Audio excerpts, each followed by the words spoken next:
Good morning and welcome to the Eastman Financial Report. I'm Dan Eastman, your host, and today is Tuesday, February 24th, 2026. Thank you so much for tuning in. As always, we appreciate your viewership here at the Eastman Financial Report, broadcasting live at 11:30 to 12 Central Time from the great metropolis of the city of Milwaukee, Wisconsin, of course, on the Cobalt microphone, the mighty Cobalt microphone. We do appreciate your viewership. We appreciate your viewership all throughout the day at Worldview Tube and listening, of course, on Worldview Radio. As you know, we're a Christian ministry. We have been broadcasting in this space since 2006, and it is our ministry, our mission, our goal, and our passion to be able to bring to that great marketplace of ideas, news, and information from a Christian perspective. And that's what we do, and that's what we have been doing, and that's what we will continue to do until the second coming or the good Lord calls us home.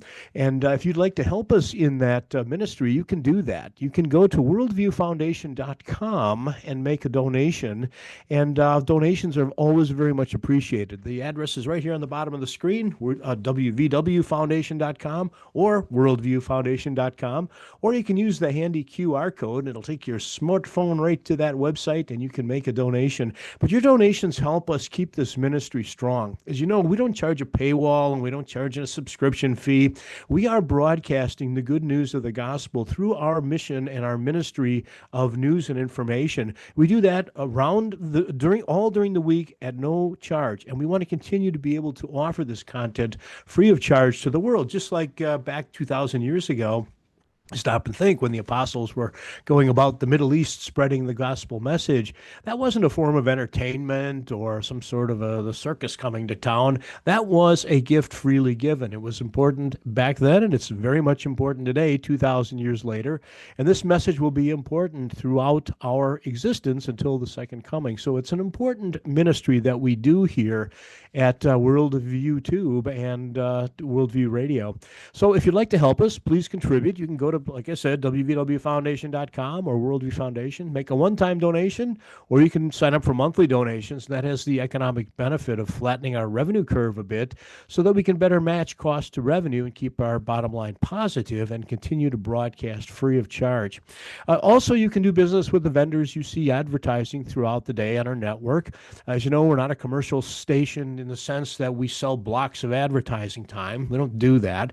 Whether we discover partners that we know and trust, and when they offer to you the goods and services on this network, rest assured that you're dealing with honorable people, and also that a small portion of the proceeds comes back to us in the form of a commission, and that, of course, helps our ministry as well.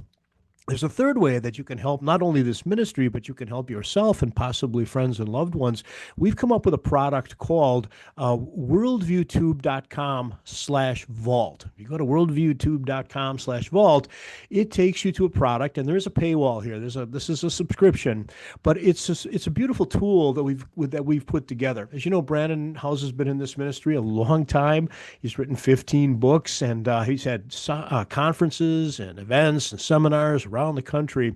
All of that is digitally captured, and the vault is an archive of a Christian ministry treasure. It really is. When you think about a historic ministry that is now contained within a vault, and you subscribe to the vault, and you want to be able to get inside and see his books and see his events and all of the ministerial information that's been collected, it's a very beautiful place to be. So if you're, like me, sometimes you struggle in your faith or you're having a rough time of it, and you're looking for more input or more stimulation or at least more inspiration, first, we open the Bible, and we go to Scripture because God speaks through us through His Word, and He communicates. But in addition to that, He tells us, as you know, the two or three of you are gathered, I am with you all. Also, that's basically the definition of the church. And when you're in a church environment, the reason we have a church environment, a collective group called a church, rather than billions of individuals, is because we support each other and we help each other, and we bring each other along in that faith journey. And that's what the vault is. So when you subscribe to the vault, if you're having a rough day or need some spiritual enhancement, That's a beautiful place to be because you're seeing like-minded people praising God in a like-minded way. And it's a wonderful tool to have. So instead of, whatever your nostrum is for bringing you back to good cheer, this is a better cheer. And if you subscribe to the Vault, you're helping the network and you're also helping yourself because then you enter in with on-demand username and password, and then you're in this Christian community, this church community, praising God. And that's really a wonderful thing to have. So I suggest we all park ourselves in with a subscription to the Vault. And also keep in mind, we all know people who are struggling in life. They have financial problems or personal problems or family problems or whatever problems they have.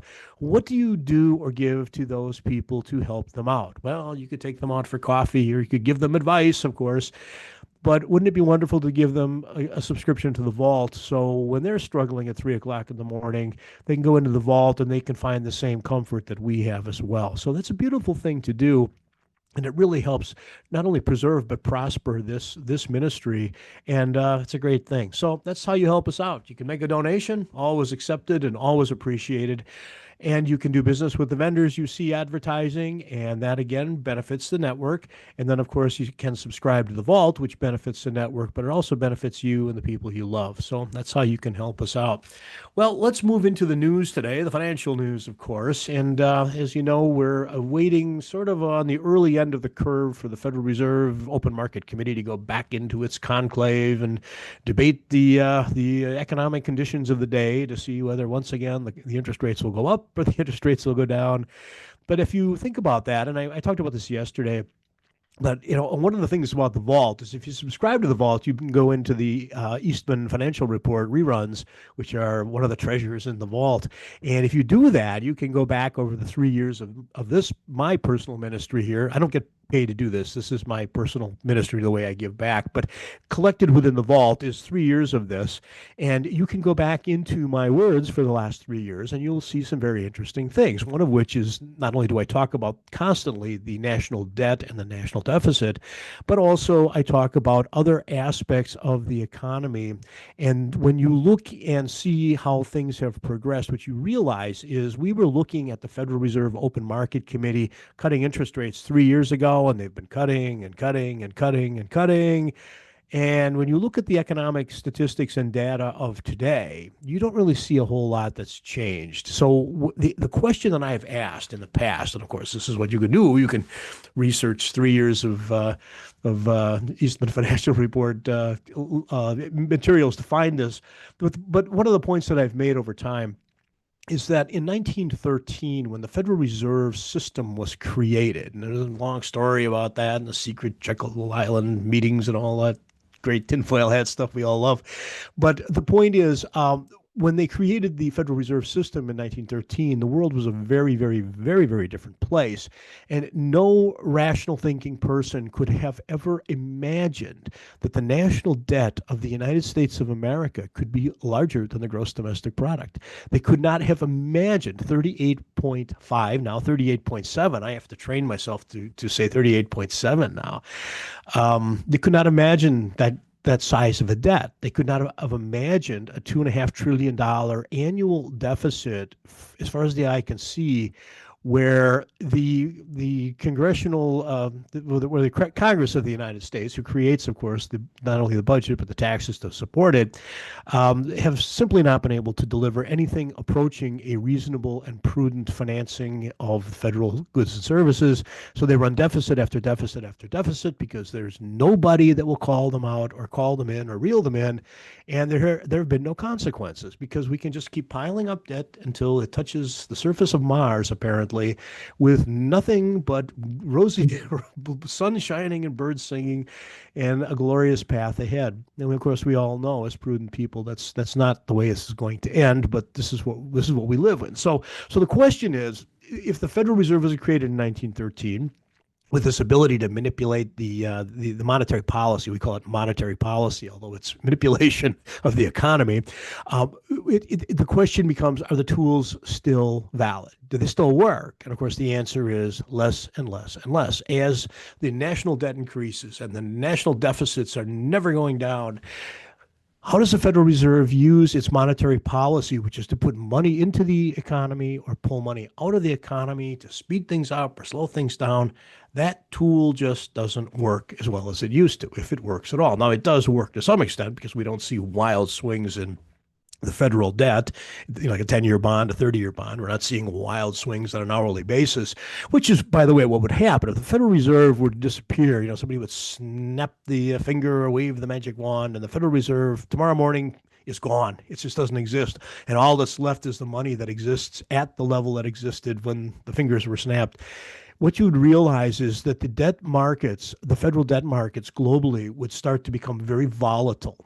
And they would be paying much more attention to political stuff happening in Washington because that would be a much riskier world. So federal debt markets would become extremely volatile. What does that mean? Well, what it means is that the price, let's say you pay $1,000, you go into the bond market, you pay $1,000 for a 10-year bond, and it's paying 4.2% interest or so today.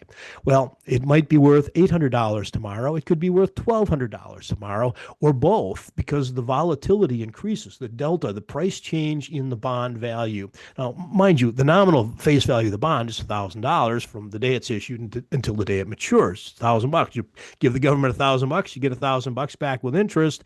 So if you hold it to maturity, you're good. You buy the 10-year bond, stick it in the sock drawer. 10 years later, you hand it in and you get your $1,000 back and you get 4.2% interest, just like the contract says, because the United States won't default on that document or that instrument. But the point is, in the middle, when you're trading it, keep in mind, in the stock market and the bond market, when you go into the stock market or the bond market to buy a stock or a bond, you are buying effectively a used stock or a used bond. It's not often that you will go in on a primary offering where you're going to be buying stock, whether your money actually goes into the treasury of the company. It's not. These are used stocks and bonds that go up and down. So if a 10-year bond that was issued 3 years ago is just basically a used bond floating around in the global financial government debt market, and people will buy it and sell it based upon supply and demand. And demand, of course, depends upon not only need for that particular 10-year bond, but the risk involved. So you get a very volatile situation. And the reason we don't have that volatility in the federal debt market is because of our dear friends at the Federal Reserve open market desk in the Federal Reserve Bank in Manhattan, downtown, where they buy and sell bonds all day long to try and keep the interest rates within the bumpers. Like if you ever take your kids to the bowling alley and then they're little, what the bowling alley operator does is he puts these two big rubber bumpers in the gutters, so no matter what happens, when the kid rolls the bowling ball down the aisle, it hits the rubber bumpers, but it doesn't go into the bumper. It bounces back and knocks some pins down because you have to simplify it, okay? Same thing happens in the federal debt market. The Federal Reserve's job is to buy and sell bonds all day long to keep these tranches, the 10-year, the 5-year, the 30-year, the 20-year, in the lane so that the interest rates don't start to get crazy, and then the volatility picks up, which would create an absolute disastrous nightmare for the federal treasury, who, because Congress is spending $2.5 trillion more than they take in, has to sell bonds to fund the programs that they authorized but couldn't tax to pay for. So therefore, those bonds would become extremely volatile, and you could find times where the United States Treasury wanted to issue treasury debt and couldn't find a buyer at less than 30% interest, 40% interest. I mean, it's happened in other countries. So that's the job of the Federal Reserve, and that happens very quietly. And of course, what they're doing is they're maintaining order within a market. Now, from the private sector perspective, if a big bank or you were to try to do this on your own and manipulate a market to get to an outcome, that would be a blatant violation of federal securities law, and the Securities and Exchange Commission would be knocking at your door, wondering what you're doing and why you're doing it. The Fed doesn't have to worry about it. That's their job as mandated by Congress. They have this monetary policy component, and that's what they do. So they're out there keeping the interest rates modest, and they're keeping them in the bump between the bumpers. And that's how our debt market operates. So the question becomes, as more and more debt piles up, it's 38.7 trillion in debt that's floating around out there, all of which is liquid. It can be bought and sold at a heartbeat. And they continue to add $2.5 trillion a year more to the stack, and that's why they increased the debt ceiling from 38 trillion when it hit last, was it October? No, I can't remember which can kicking back. I think it was the October can kicking where they increased the debts. They were bumping up against the debt ceiling, and literally Secretary Bessent was, checking the couch cushions for quarters to pay the bills until the great big beautiful bill, now the great big beautiful law passed, and of course they raised the debt ceiling to 41 trillion from 38. Well, of course, we're at 38.7, and we're going to be at that 31 rather quick, or 41 rather quickly. But the point is, are the tools that the Federal Reserve were given in 1913 still adequate today as this ocean of debt becomes bigger and bigger and bigger and bigger and bigger? And if you like I said, if you go back into the reruns, what you'll realize is, given the open market activities that they do, and this theater of the Federal Open Market Committee meets, every about 8 weeks or so. 2 days. I think we're going in March 17th and 18th. So there'll be some happy St. Patrick's Day celebrating. And then the day after, the chair will come out on the balcony, and then I don't know if they'll puff a smoke or something, but they will announce whether they've fiddled with the rates again. And then the question is, when you look at the mortgage rates, they haven't moved much of anything. They're trending down a little bit, and that's probably because of a lack of demand and a lack of there's plenty of supply of housing. It's just that the demand for housing is soft because with the higher interest rates and everybody's microscopically squeezed take-home pay, there just isn't the volume or velocity within the housing market to keep it in a standard normalized area, because interest rates, mortgage rates are too high, and people are squeezed on their take-home pay. And of course, the job market's iffy. It's and we saw that today in the consumer confidence numbers that comes out from the Conference Board, which is a very respected organization. If you know the history of the Conference Board, it came out years and years ago during it was really a precursor to the labor movement and a reaction to the labor movement. And it came about as a result of the Shirtwaist Fire in New York, where the factory burned down and the owners allegedly had locked the doors. Nobody could get out. Everybody died. And then there was a tragedy as well in California, which triggered the labor movement. And of course, to counter the labor movement, the capital and labor came up with effectively the Conference Board, which was to find a middle ground. And they've done very good work in enhancing labor safety, and it's just a very good organization. But they have been sampling consumer confidence numbers. And these are very subjective numbers. What is confidence? Who's deciding what the economy looks like? But of course, they've been up in February, they're down in January, this and that. But what it demonstrates is that psychologically, there's still a very weak economy. And that's what we're blowing into with the headwinds. So when you look at the Federal Reserve's activities, you have to take into consideration they're looking at macro data, but their toolbox may be stretched beyond where it becomes effective. And that's why we see the dichotomy of cutting the interest rates, but the interest rates don't go down. It's kind of an odd phenomenon. Hey, I need to take a break here. I'll come back, and I want to talk about another issue dealing with 1913. So hold on. I'll be right back. Thank you.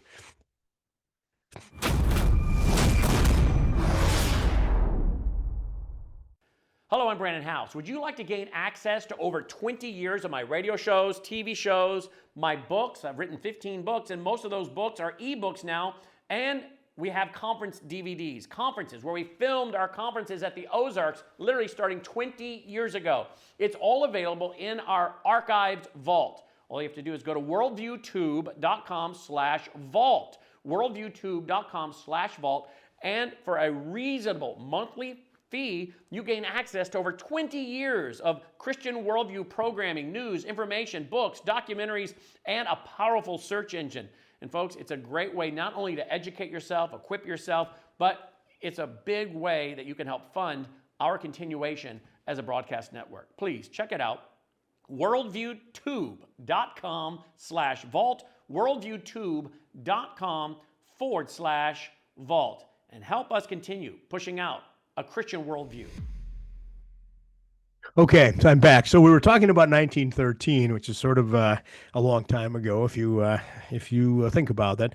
But where I'm going with this is that like the Conference Board came out with indicators showing that with respect to consumer confidence, it's soft. When we look at unemployment numbers, that trend line, basically we look at unemployment numbers every Thursday, the new unemployment claims and continuing, that's been soft for 3 years. When we look at housing prices, the top 20 markets, one of the very important indexes, Case-Shiller Index, which are named after two professors, but they've been studying the housing market for a very, very long time, highly respected work that they do. And when these numbers come out, they show that the top 20 markets in the United States, keep in mind all real estate is local, but housing prices only went up about 0.5%. It's 0.47. So we'll say 0.5%.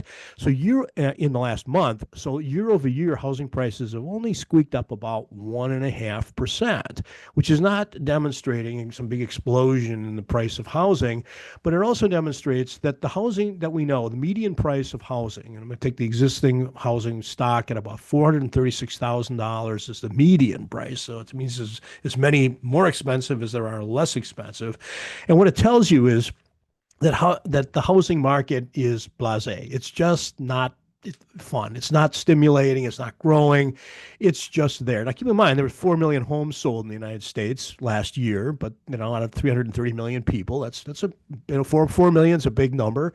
Not as big as 38.7 trillion, but it's a big number. But the point is, we're not seeing a robust housing market. We're not seeing a robust labor market. We're not seeing a consumer confidence number where everybody's dancing in the streets and can't wait to run off to their favorite boutique and spend extra money. We're not seeing any of that. What we're seeing is an economy that is very, very flat at the bottom end, but yet we're seeing some important increases at the top end. Manufacturing is starting to come back. You look at manufacturing output, it's starting to increase. You're starting to see more excitement and enthusiasm about building plants in the United States. And of course, this all has to do with President Trump's tariff policy, which, notwithstanding the brilliance of the Supreme Court of the United States in dabbling in matters important to the executive branch, we're seeing things at the top that suggest in the somewhat long run, we're on a much better trajectory or path. The problem is, as John Maynard Keynes said back in the olden days, Adam Smith said, in the long run, markets hit an equilibrium where supply will equal demand and a quantity and a price will emerge. And John Maynard Keynes said, yes, but in the long run, we're all dead. What do we do today to fix the problem? And of course, that opened up the Keynesian model in the 1940s, 50s, and that's what we're basically struggling with today. And that's what created the $38.7 trillion in debt and the $2.5 trillion in deficit, because Keynes' model is it doesn't matter what the taxes are, collect what you can and borrow the rest. Well, that has created this malaise that we're living in today. And I remember back being a bit long in tooth, the 1970s, and remembering when the late Senator Ted Kennedy, Edward Kennedy of Massachusetts, decided to challenge President Carter, because President Carter had not only turned Iran into a disaster, but he also created an economy that was partially his fault, partially not, but it was a stagflation economy. The economy was stagnant, but inflation was ripping ahead. And everybody was in kind of a downer mood. It wasn't a happy economic time. So Ted Kennedy challenges, his party favorite, Jimmy Carter, and his tagline was, "It's a national malaise." Well, that rings in my mind as being true today. When you look at the consumer data, the consumer confidence data, the consumer spending data, we're seeing $1.2 trillion on revolving credit card debt, which tells me that Americans are putting their lifestyle on the credit card to maintain their lifestyle. They don't have enough take-home pay. They're using 18% plus revolving credit to fund a lifestyle because they don't want to let go of the lifestyle. That's really important. They don't want to let go of that. So they put it on the credit card, which is a disaster. So the point is, so what? What does this all have to do with 1913? And the answer is, in 1913, of course, when the Fed was created, now to be fair, the Fed didn't go live until 1914, and it took them until about the 1940s to figure out how to make the machine work. But the point is, also in 1913, there was the adoption of the income tax, the federal income tax in the United States. And it was very controversial. It went to the Supreme Court. There was lawsuits and this and that. But here we are, and we all know that the federal income tax is a real thing. And there isn't an American alive who doesn't realize the importance of volunteering to pay your taxes on April 15th so you don't have to voluntarily go to jail. But the point is, we have an income tax system. And what I've been advocating, and as I mentioned, I'm on X talking to some really, really brilliant economic minds. There are some really, really good thinkers that are politely in dialogue. And that's one of the things that I enjoy. It's wonderful to be able to debate economic and financial ideas in an environment where you may be diametrically opposed, but you're intelligent enough to sit back and listen to what the other person is saying, and then think about your position, and then compare the two, and then either reaffirm that you're right, or perhaps maybe it opens the door to a more expansive way of thinking. And so it's a beautiful place to have these debates. And I must say that, the people, at least in the economic sphere and financial sphere, while we're pretty well-driven people, do tend to be civil and polite, at least in a public forum. But the point is, I've been talking about the idea of liberating the average American person. And the way to do that, and this is my idea that I'm putting out there, is that if you take the federal income tax and you exempt income below $500,000 per year, if you make less than $500,000 per year in your W-2 or your business, maybe a Schedule C, whatever, then you don't have to pay taxes. You don't have to file anything. You just go about your business. You make money and you spend money. You make money, you spend money. You don't think about it. And of course, that sounds, idealistic, pie in the sky. What are you, delusional? But let's think about what the world was like in 1913 when this bill was passed by Congress. And it's a fascinating thing because only 0.5% of the people in America in 1913 had to pay income taxes when this thing was adopted. This was a soak the rich tax that was designed to capture income from high income earners. Now, it's really kind of fun and, if not quaint, to look at the numbers in 1913. If you made less than $3,000 a year or $4,000 a year as a married couple, you were exempt from income taxes. Well, that was great. You didn't care because it was for the rich.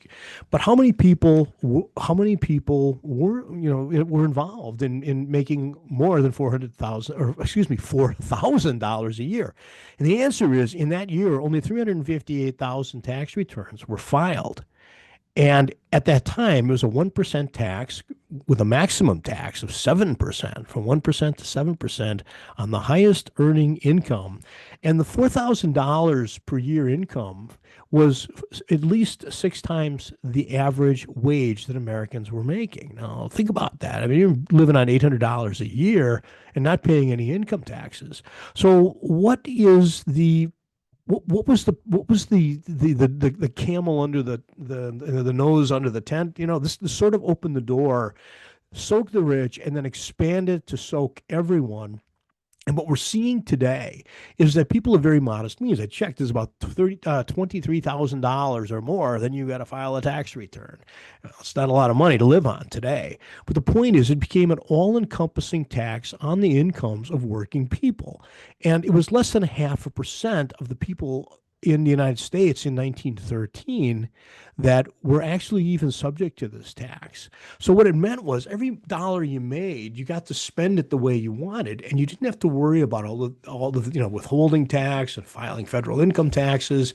And the federal government was operating just fine. As a matter of fact, with that new tax, they were able to fund World War I. And of course, with the debt the Federal Reserve generated, it was a real bonanza. That's when American expansionism took off, and we haven't been stopped invading since. It's been quite a remarkable money machine. But let's just transition this to today. And what does it mean? Well, if you were to exempt the income from if anything below $500,000, then everybody would take home what they made and spend it. So then the 6% mortgage wouldn't really be that big a deal, because historically in America, mortgages were 5 and 6 and 7%. That was the normal market, right up until about the 1990s and into the 200s, when they had to, after the banking situation in 2007 and 8, they really had to cut the rates to stimulate. We go back to being normal, and it would really make American society blossom and bloom, and everybody would be just just very happy because individuals would be able to keep their money. This isn't corporations, this is individuals. Well, let's take a look at the situation today.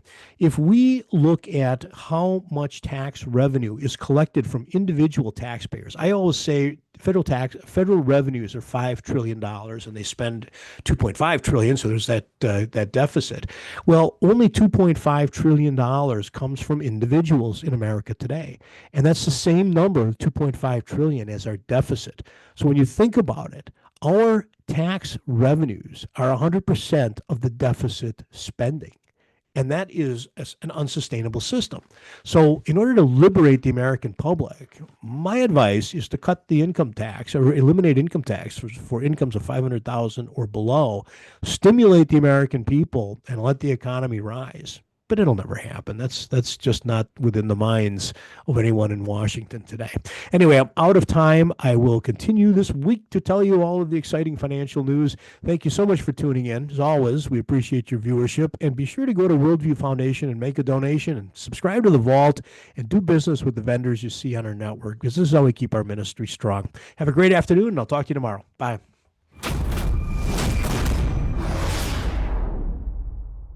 We have a big announcement, folks.